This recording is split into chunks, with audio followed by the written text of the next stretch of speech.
Hello hello hello, good morning, कैसे हैं आप लोग। तो आपका स्वागत है एक बार फिर से बेसिक एजुकेशन, आपका अपना चैनल जिसके द्वारा आप अभी फिलहाल डेली का करंट अफेयर्स पढ़ रहे हैं। और तो देखते हैं आज का करंट अफेयर्स क्या है। तो इसको मैंने टेलीग्राम की लिंक ऊपर वो लगा दी है। आप चाहो तो इसको स्कैन करके टेलीग्राम चैनल भी ज्वाइन कर सकते हो, जिसमें मैं फिलहाल तो अभी पीडीएफ नहीं डाल रहा हूँ क्योंकि उसमें ऐसा कोई खास लोग है नहीं। लेकिन अगर आप ज्वाइन करते हो तो अगर आपको पीडीएफ की नीड है तो मैं वहां पर पीडीएफ ये वाली डाल दूंगा, वहां से आप पीडीएफ ले सकते हो। ठीक है, तो चलिए आज के वीडियो की शुरुआत करते हैं आगे बढ़ते हुए। ठीक है, तो सबसे पहला क्या है, बात की जा रही है अंतर्राष्ट्रीय परिवार दिवस की।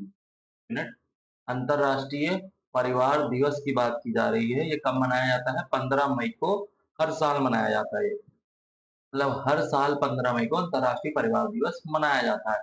अब ये कब घोषित हुआ था? तो राष्ट्रीय वो संयुक्त राष्ट्र जो है हमारा, उसने इसको 1994 में इसको क्या किया था, घोषित किया था कि ये मनाया जाएगा। इससे क्या होगा, लोगों को ये समझने में मदद करने के लिए ये मनाया कि परिवार क्यों मायने रखता है, उसकी चुनौतियों का सामना करना पड़ सकता है और लोगों को समर्थन में एक साथ आने के लिए प्रोत्साहित करना, ये उसका उद्देश्य था यूएन का। इसलिए उसने 1994 में इसकी स्थापना की, हर साल 15 मई को अंतर्राष्ट्रीय परिवार दिवस मनाने के लिए। ठीक है, ये आपका पहला हो गया। अब नेक्स्ट देखते हैं। नेक्स्ट किसकी बात हो रही है? हमारे ग्रंथों की। ग्रंथों में रामचरितमानस, पंचतंत्र और सहृदय लोकलोकन को क्या मिला है? वो यूनेस्को की memory of the world Asia Pacific regional register में शामिल किया गया है। मतलब ये भारत देश के लिए काफी बड़ी उपलब्धि है। किसको किसको? रामचरितमानस, पंचतंत्र, सहृदय लोकलोकन को यूनेस्को की memory of the world Asia Pacific region register में शामिल किया गया। ये भारत के लिए गौरव का क्षण है, जैसा मैंने बताया। और यह प्रतिष्ठित सम्मान भारत की समृद्ध साहित्यिक विरासत, सांस्कृतिक विरासत और जिसका जश्न मनाता है। खैर, आपको इतना कुछ पढ़ने का इतनी जरूरत नहीं है, आप कंफ्यूज हो जाएंगे। जश्न तो मनाया ही जाएगा, ये आपको याद रखना है। और किसमें शामिल हुआ है ये याद रखना है। ये आपके करंट के ये क्वेश्चन में बन सकता है। ओके, अब आगे देखते हैं। आगे देखते हैं नेक्स्ट। नेक्स्ट किसकी बात हो रही है? नेक्स्ट बात हो रही है हमारी एलिस मुनरो की। एलिस मुनरो जी की बात हो रही है। ये क्या है? साहित्य जगत में क्या है, नोबेल पुरस्कार विजेता है और ये लेखिका है। तो इनकी क्यों बात हो रही है? क्योंकि इनका निधन हो गया। इसलिए तब कब? 13 मई को 92 ईयर्स यानी कि 92 वर्ष की आयु में इनका निधन हो गया, मुनरो जी का। तो इसके लिए इनकी बात हो रही है। तो ये डेट आपको याद रखनी है, कितने साल के लिए याद रखनी है, और ये किस फील्ड की थी ये भी याद रखना है। इनको नोबेल पुरस्कार मिला था नहीं मिला था ये भी याद रखना है। तो ये आपका इससे रिलेटेड इससे क्वेश्चन बन सकते हैं इस तरीके के। अब आगे देखते हैं। नेक्स्ट बात हो रही है एक उल्लेखनीय उपलब्धि की। उल्लेखनीय उपलब्धि क्या है? तमिलनाडु के हैं अपने पी श्याम निखिल जी। इन्होंने क्या किया है? 85 में यानी कि 50वें ग्रैंड मास्टर बनकर भारतीय शतरंज इतिहास के में अपना नाम दर्ज कर लिया है। और ये 31 वर्ष के हैं। कितने? 31 वर्ष से हैं। और शतरंज कौतुक इन्होंने 8 साल की उम्र में अपनी यात्रा शुरू की। मतलब ये भाई साहब 8 साल की उम्र से क्या कर रहे हैं? ये शतरंज खेल रहे हैं। क्या खेल रहे हैं? शतरंज खेल रहे हैं, ये 8 साल की उम्र से।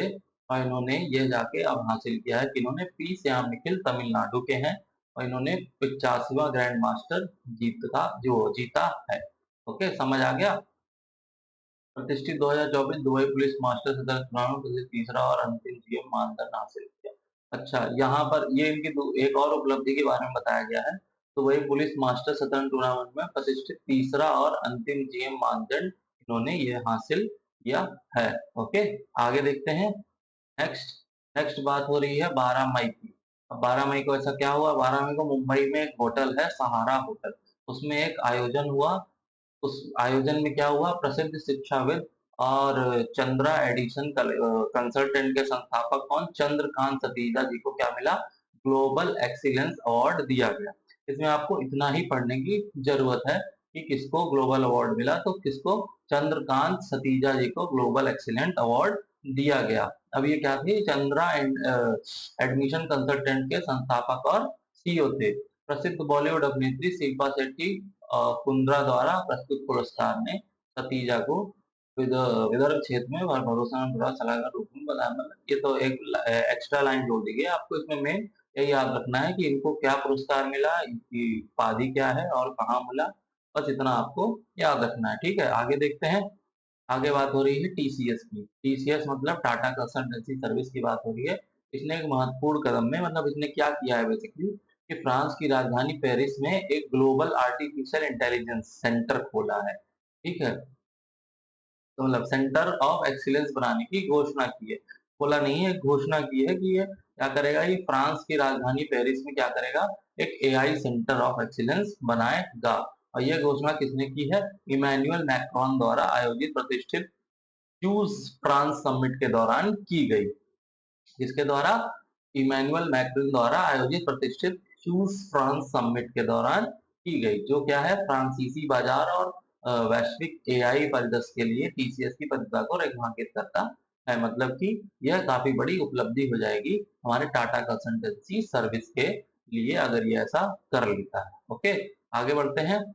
आगे बात हो रही है पब्लिक सेक्टर बैंकों की। पब्लिक सेक्टर बैंकों का अगर देखें तो संचयी लाभ यानी कि टोटल प्रॉफिट मार्च 2024 को समाप्त वित्तीय वर्ष में कितना है? 1.5 लाख करोड़ रुपए पार कर गया है। कितना? 1.4 लाख करोड़ रुपए पार कर गया, जो कि क्या है, 1 लाख करोड़ के रुपए उच्च आधार पर पिछले वर्ष की तुलना में कितना है? 35% अधिक है। कितना है? 35%। ये पॉइंट आपको याद रखना है कि 35% अधिक है। कितना? 35% अधिक है। और 12 सार्वजनिक क्षेत्र में बैंकों यानी पीएसबी क्या, पब्लिक सेक्टर बैंक ने 2022-23 में कुल मिलाकर कितना? 1,04,649 करोड़ रुपए का शुद्ध लाभ कमाया था। ये पुरानी बात हो रही है, ये नया बात है। और कितना? 35% की वृद्धि हुई है। ठीक है, इतना आपको याद रखना है। आगे बढ़ते हैं। आगे बात हो रही है हीरो मोटर कॉर्प की। स्प्लेंडर आती है ना, Splendor passion, hero motor Corp, उसी की बात हो रही है।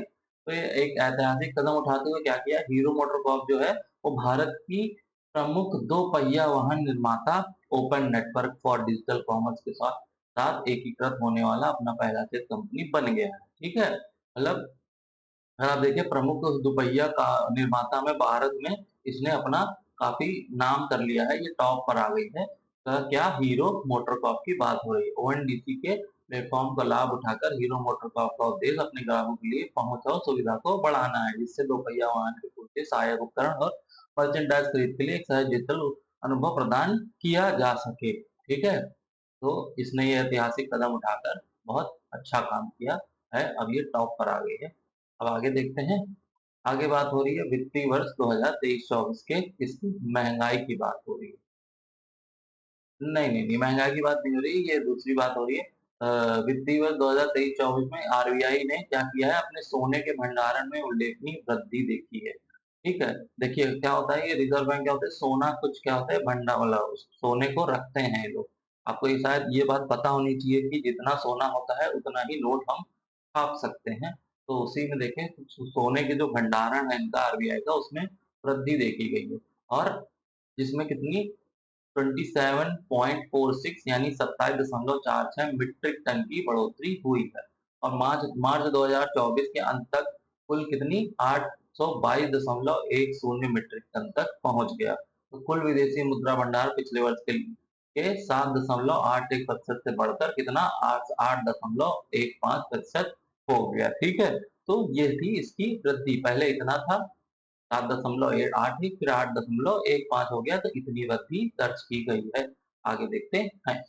आगे बात हो रही है महंगाई की। जो मैं पहले बोल रहा था वो अभी महंगाई की क्या बात हो रही है, तो थोक महंगाई दर अगर देखें अप्रैल महीने में सालाना आधार पर 13 महीने को उच्चतर स्तर पर है। उच्चतर स्तर कितने पे है? 1.26% के स्तर पर है, पहुंच गई है। अब मार्च में ये कितनी थी? ये 0.53% थी, जो इतनी पहुंच गई है 1.26%। तो वाणिज्य मंत्रालय ने क्या कहा है, तो मंगलवार को इससे जुड़े आंकड़े जारी किए।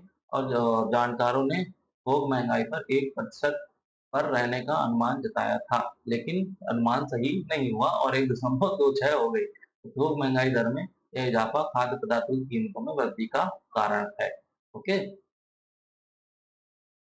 आगे देखते हैं। आर्थिक think tank global trade research initiative की बात हो रही है, यानी जीटीआरआई के आंकड़ों के अनुसार क्या हुआ है।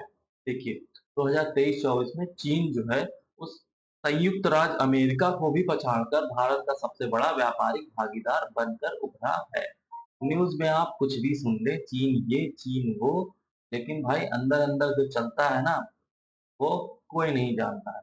ठीक है, वो कुछ भी आपको दिखाने के लिए, नेता वोट पाने के लिए कुछ भी कर देंगे, लेकिन अंदर की सच्चाई ये है। और भारत और चीन के बीच दो तरफा व्यापार 118.4 अरब डॉलर का रहा, जो अमेरिका के साथ कितना 118.3 अरब डॉलर के व्यापार में से थोड़ा कम है। समझ में आ गया? आगे देखते हैं।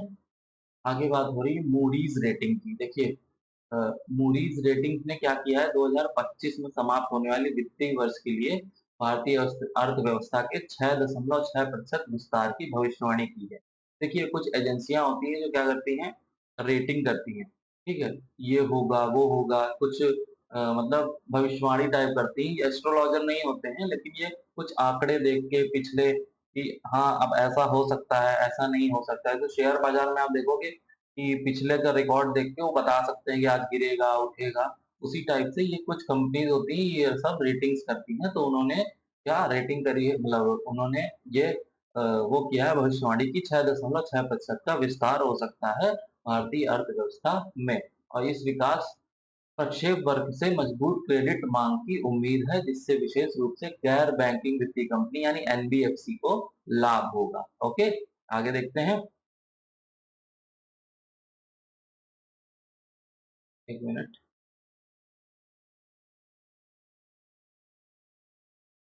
एक मिनट।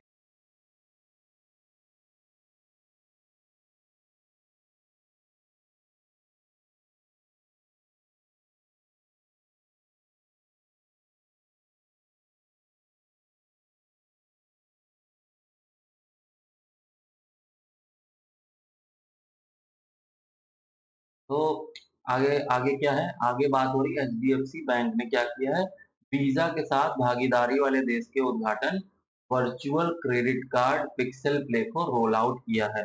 तो दो अलग अलग वेरिएंट है, पिक्सल प्ले और पिक्सल गो। ओके, ये पेशकश करते हुए यह अभिनव कार्ड उपभोक्ता को बैंक के पे पैक मोबाइल ऐप के माध्यम से उनके जीवन शैली की विविधता को करने के लिए, मतलब ये एक उपलब्धि है, आप मान लो एचडीएफसी बैंक की, कि उसने क्या है वर्चुअल क्रेडिट कार्ड का पिक्सल पे और क्या पिक्सल गो की पेशकश करी है। बस आपको इतना ही जानना है इसमें। और आगे बस ये समाप्त होता है आज का वीडियो। अगर वीडियो पसंद आया हो तो लाइक करें, शेयर करें, सब्सक्राइब करें। और अगर जैसा भी आपको ठीक लगे कमेंट करके हमें बताएं। ठीक है, मिलते हैं फिर नेक्स्ट वीडियो में नेक्स्ट डे। तब तक के लिए गुड बाय।